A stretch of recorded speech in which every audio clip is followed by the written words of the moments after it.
তোমাদের সবাইকে history of world চ্যানেলে স্বাগতম। আজকে আমাদের আলোচনার বিষয় হচ্ছে গ্রিক পলিসের বৈশিষ্ট্য ও পতনের কারণ। এটি যারা কল্যাণী ইউনিভার্সিটিতে ফার্স্ট সেমিস্টারে পড়ছো কিংবা একাদশ শ্রেণীর যে সমস্ত ছাত্রছাত্রীরা রয়েছে তাদের জন্য এই কোশ্চেনটি খুবই গুরুত্বপূর্ণ। এই কোশ্চেনটি আলাদাভাবেও আসতে পারে, যেমন ধরো গ্রিক পলিসের বৈশিষ্ট্য এবং গ্রিক পলিসের পতনের কারণ, এরকমভাবে আলাদাভাবেও আসতে পারে। তো আমি এখানে একসঙ্গে কোশ্চেনগুলো রেখেছি, তোমরা চাইলে এটিকে আলাদাভাবেও লিখতে পারো। তো শুরু করা যাক আজকের প্রশ্ন। গ্রিক পলিসের বৈশিষ্ট্য। ক্ষুদ্র আয়তন। গ্রিক পলিসের প্রথম যে বৈশিষ্ট্যটি রয়েছে সেটি হলো ক্ষুদ্র আয়তন। গ্রিক পলিসগুলি আধুনিক রাষ্ট্রের থেকে অনেক বেশি ছোট হতো এবং রাষ্ট্রের আয়তন ছোট হবার কারণে দেশের প্রত্যেকটি নাগরিক শাসন কার্য পরিচালনা করার সুযোগ পেত। দ্বিতীয় পয়েন্ট, স্বল্প জনসংখ্যা। অর্থাৎ গ্রিক পলিসের দ্বিতীয় বৈশিষ্ট্য হচ্ছে অল্প জনসংখ্যাগুলি। নগর রাষ্ট্রগুলির আয়তন কম হবার কারণে সেখানে জনসংখ্যা কম ছিল। এথেন্সে জনসংখ্যা একটু বেশি পরিমাণে থাকলেও বাকি নগর রাষ্ট্রগুলিতে কিন্তু জনসংখ্যা ছিল 5,000 কিংবা তার থেকেও কম। তৃতীয় পয়েন্ট হচ্ছে শাসন কাঠামো। শাসন কাঠামো হচ্ছে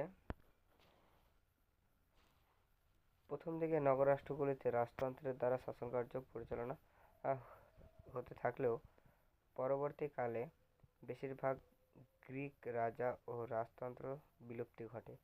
এই সময় থেকে গ্রিক যে সমস্ত অভিজাত পরিবারগুলি ছিল সেগুলি নগর রাষ্ট্রের শাসন কার্য পরিচালনা করতে থাকে। এরপরে গ্রিক এ কোনো গণতান্ত্রিক বা স্বৈরতান্ত্রিক শাসন কার্য পরিচালনা হয়েছিল। অতএব প্রথম দিকে গ্রিকের নগরাষ্ট্রগুলো বা পলিসগুলোতে রাজা বা রাজতন্ত্র শাসনকার্য পরিচালনা করত, কিন্তু পরবর্তীকালে সেগুলির পতন হয়ে যাওয়ার কারণে অভিজাত যে সমস্ত পরিবারগুলো ছিল সেগুলি পলিসের শাসন কার্যর ভার গ্রহণ করেছিল। চতুর্থ বৈশিষ্ট্য হচ্ছে নাগরিক ও অনাগরিক। প্রতিটি নগর রাষ্ট্রের দু ধরনের জনসংখ্যা ছিল, যথা নাগরিক ও অনাগরিক। নাগরিক আবার অনাগরিক আবার তিন ভাগে বিভক্ত ছিল, যথা বিদেশি, ক্রীতদাস ও মহিলা।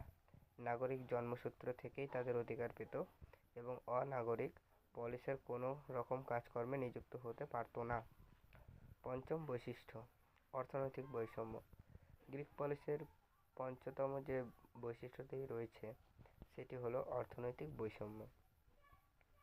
গ্রিক পলিসগুলির সবাই একই রকম অর্থনৈতিক অবস্থা কিন্তু ছিল না।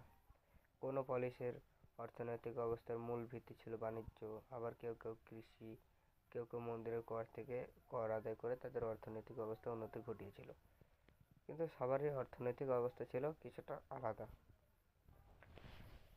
ধর্মীয় বিশেষত্ব। গ্রিক নগরাষ্ট্রগুলিতে এক বা একাধিক দেবদেবী আরাধনা করা হতো, যেমন জিউসের অ্যাপোলো ইত্যাদি। তবে এই দেবদেবীগুলি বিভিন্ন জায়গায় বিভিন্ন সম্মান পেতেন, যেমন আমেনো এথেন্সে সম্মান পেলেও স্পার্টাতে সম্মান পেতেন না। এরপরে আসি গ্রিক পলিসের পতনের কারণ। তো গ্রিক পলিসের পতনের প্রধান কারণ নৌশক্তির অভাব। নগর রাষ্ট্রগুলিকে তাদের নৌশক্তিকে আরও শক্তিশালী করতে হতো। তাদের নৌশক্তি ছিল খুবই দুর্বল। তারা নিজেদের মধ্যে যুদ্ধতে ব্যস্ত থাকার কারণে নৌশক্তি দুর্বল হয়ে পড়ে।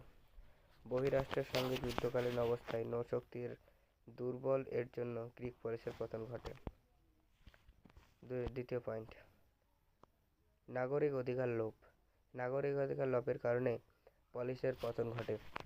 পলিসের উন্নতির সঙ্গে সঙ্গে সাধারণ মানুষের অধিকার লোপ পেতে থাকে এবং ধনী মানুষের অধিকার বাড়তে থাকে। এছাড়াও শাসন, বিচার, কর ইত্যাদি জায়গায় দুর্নীতি ছড়িয়ে পড়ে, ফলে পলিসের পতন এক ধাপ এগিয়ে যায়।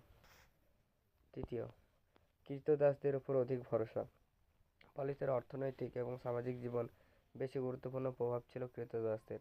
পলিসের সাধারণ মানুষ ছিল অলস এবং কর্মবিমুখ। এই সময় পলিস কোনো উন্নত যন্ত্র ব্যবহার শুরু করেনি, ফলে আস্তে আস্তে পিছিয়ে পড়ে বিভিন্ন দিক থেকে তারা। বাণিজ্যিক বিরোধ। গ্রিক পলিসগুলি ছিল একটি স্বয়ংসম্পূর্ণ, তারা অর্থনৈতিক উন্নতির জন্য কারোর উপর নির্ভরশীল ছিল না, কিন্তু পরবর্তীকালে বিদেশি বাণিজ্যের জন্য তারা নিজেদের মধ্যে প্রতিদ্বন্দ্বিতায় জড়িয়ে পড়ে, ফলে তাদের মধ্যে বাতাবরণ নষ্ট হয়। ভাড়াটে সৈনিক। গ্রিক ঐতিহাসিক ফিনলের যার মতে গ্রিক যুদ্ধের জন্য স্বদেশীয় সৈনিক ব্যবহার না করে তারা বিদেশি সৈনিক ব্যবহার করতো, ফলে তাদের জাতীয় ঐক্য নষ্ট হয়। তো তোমরা যারা এরকম নোট পেতে চাও অবশ্যই আমার চ্যানেলটিকে সাবস্ক্রাইব করো, এই ভিডিওটিতে একটি লাইক করো এবং পরবর্তী কোন বিষয়ে তোমরা নোট পেতে চাও সেটা অবশ্যই কমেন্ট করে জানাও।